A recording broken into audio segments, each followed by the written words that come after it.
Nel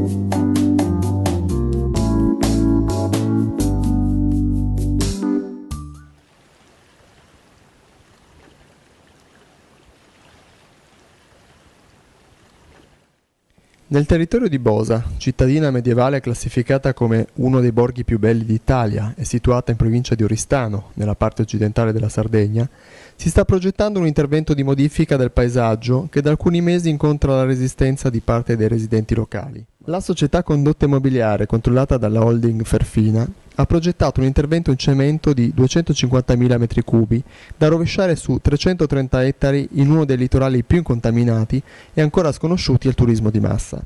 Per aggirare le leggi di tutela ambientale e paesaggistica si è pensato a una legge regionale, la numero 19 del 2011, con cui la giunta guidata dal centrodestra di Ugo Cappellacci riconosce al golf un ruolo strategico nello sviluppo dell'economia dell'isola. Questa legge prevede che la giunta regionale possa modificare il piano di tutela paesaggistica per individuare nuove aree da dedicare a impianti golfistici, consentendo di costruire alberghi, centri benessere e spa e strutture turistiche di vario tipo, tra cui appunto campi da golf. Questo è Tentizzo dall'alto e sono un qualcosa come 200 ettari, 240 ettari. Appartengono alla società Condotta Immobiliare. Questa è la località dove si progetta la creazione di un campo da golf da 18 buche. Verrebbero costruite praticamente un qualcosa come una settantina di ville con circa 75.000 m3 di calcestruzzo. Quali sono le unicità, le peculiarità di questo territorio? Il fatto di poter fare 42 km di strada senza praticamente vedere una costruzione. Questo oramai forse è uno degli ultimi tratti stradali scampati alla cementificazione. C'è tutta una serie di biodiversità che ne hanno appunto decretato lo sviluppo e l'istituzione di un SIC, un sito di interesse comunitario, e di una ZPS per la salvaguardia e la tutela di tutti gli uccelli presenti. Questo tratto di costa è peraltro sede di una delle uniche colonie autoctone di avvoltoi, i grifoni. L'unica colonia autoctona italiana, anche se sempre sull'orlo di una possibile scomparsa. Questo nuovo progetto, modulato dall'approvazione del piano golf regionale, che prevede appunto dei premi incubature che andrebbero ad intaccare, se non a trasformare profondamente quello che è l'area di Tentizzo. Se questo progetto poi, questo piano golf non dovesse andare in porto, si pensa addirittura allo spostamento, un qualche cosa di assurdo, allo spostamento delle volumetrie già approvate a Campo e Mare, portarle qua. Oltre a questo si prevede anche uno spostamento di cubature sempre da Sistagnone, da Campo e Mare, verso Sasea per altri 30-35 mila metri cubi di cemento, sempre di seconde case.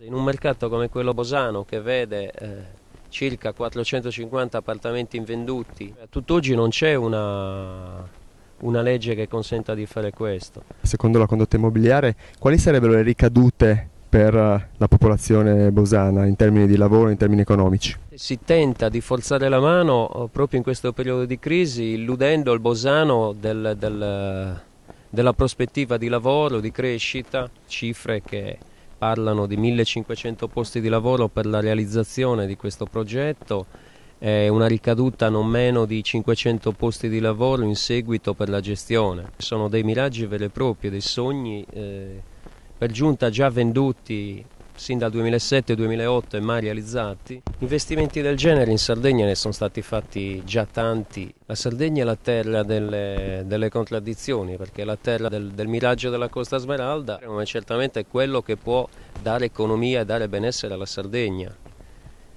La Sardegna dovrebbe cercare uno sviluppo che sia piramidale, uno sviluppo che parta dalla gente del posto e da quello che già si ha. Attualmente la cittadinanza è molto combattuta tra chi vede con favore questo progetto, seguendo l'illusione di uno sviluppo economico mai garantito, poiché la stessa Condotta dice chiaramente che il lavoro, se ci sarà per chi saprà stare sul mercato. È una parte di cittadina che oramai non crede più a questi sogni qua, a questi miraggi di lavoro, ma sta prendendo piano piano coscienza di quelle che sono le potenzialità vere. Bosa può tranquillamente offrire un turismo che va dal turismo storico, archeologico, culturale, al turismo gastronomico, al turismo legato a tutto quello che è il ciclismo, mountain bike, ciclismo da strada, tutto quello che è il trekking, tutto quello che è il birdwatching o l'equitazione. Insomma, Bosa ha le carte in regola per poter cercare uno sviluppo non legato sicuramente alla quantità, ma legato anche molto alla qualità. Sono molto legato al territorio, a questo territorio in particolare dove ho trascorso buona parte della mia